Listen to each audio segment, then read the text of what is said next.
Hello everybody looking to make money in GTA. This is probably the best kind of legit method on making money. It's more of an exploit, but you don't really have to do anything other than close off. It just tricks the game into thinking that you have like lagged out, so you can just run the heist again, but your friend still gets the money.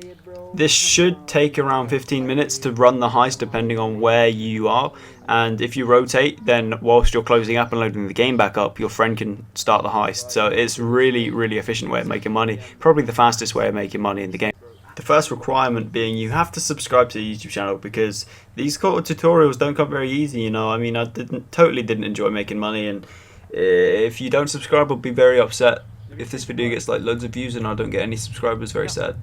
And only the people who aren't the host will make money. So you can do this 2-player to make the most money, or you can do it with 3-player, and some people may make the same amount of money, but the host and the person who they're rotating with won't. It's probably best to do this 2-player, as you can rotate. If you do it, if someone hosts it for you so many times, then the host will get bad sport for leaving. But if you rotate, where you do like player 1 does it, then player 2, then player 1, then player 2, then their bad sport will be irrelevant and it won't matter if they leave. So you want to do it to 85%, which is the highest to cut. Submarine team is the one where you have to do something. Air support is absolutely like you can just sit on your phone and do nothing. You just drive to the coast, where I'll drive to in the video, and just sit there as the air support team. The submarine team, I'll show you the fastest route, because I've been misled and just killed everyone on the submarine when you don't need to. You can just go to where the interrogation place is and then go back up to the control room. When you do that, it makes it so much faster and so much easier, because you don't have to kill loads of people that are in weird spots, like on the second floor of the submarine or whatever. That's what happened to me. So if you're going to run this heist as many times as you want, you can probably make around 3 million an hour if it takes 15 to 20 minutes to make $1 million, although that is if you're not hosting it. So it will be around 500k per hour, which actually doesn't, oh no, what am I done about? 1.5 million an hour if you rotate, which is pretty good.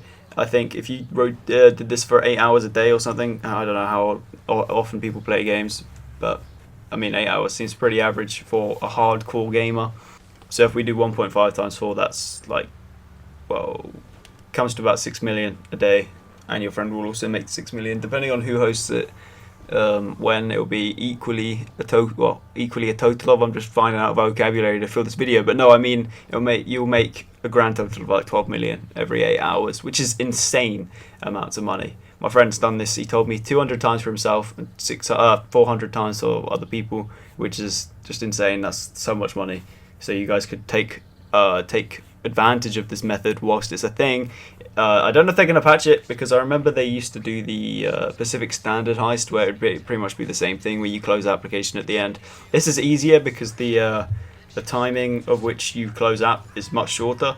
You literally close app as soon as the cutscene begins. I'll put a screenshot at the end of the video showing you where you close app, and then it will become available again.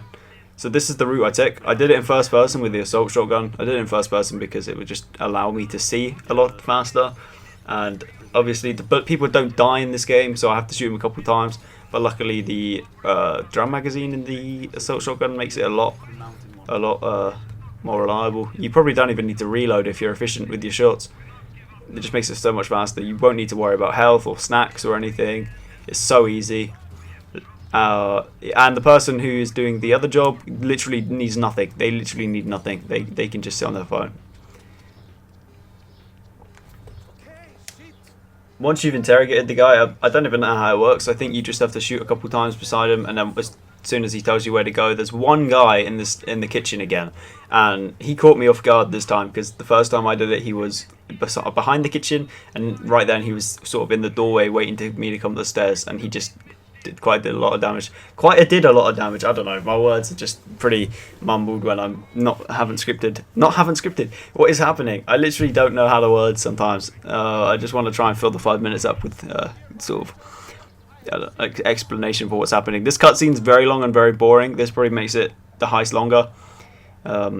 Yeah. Also, if you have the scramjet, I think it is, or the vigilante, it might make it faster as well, because you can boost from your facility to the place rather than having to drive and stick to the roads like most cars. for the heist. I'm not sure if the Oppressor Mark 1 can be used, I can't remember, but I definitely know the Oppressor Mark 2 can't, because if it could, it'd be OP, but then again, you wouldn't be able to drive your teammate. So here I am, I just got to the part where I told my friend to stay. We get to the Avenger, and I start getting shot up by one of the helicopters. You shouldn't have to worry about the helicopters shooting at you, because they literally don't. You can see the Avenger health is almost full. I don't know why it lost a little bit of damage. I think it just does sometimes for no reason. Sometimes the helicopters might be like, oh, there's an Avenger, let's shoot it. You never know. And once you get back to the airport, I'll tell you when you have to close application, and that's pretty much the glitch. You can just reboot up GTA after closing application, and then just run it again, or get your friend to set it up whilst you're loading the game back up, and then you can do this probably the most efficient way and make so much money. So if you have enjoyed this tutorial kind of thing, just subscribe, because happy days for me's, and see you guys in a bit.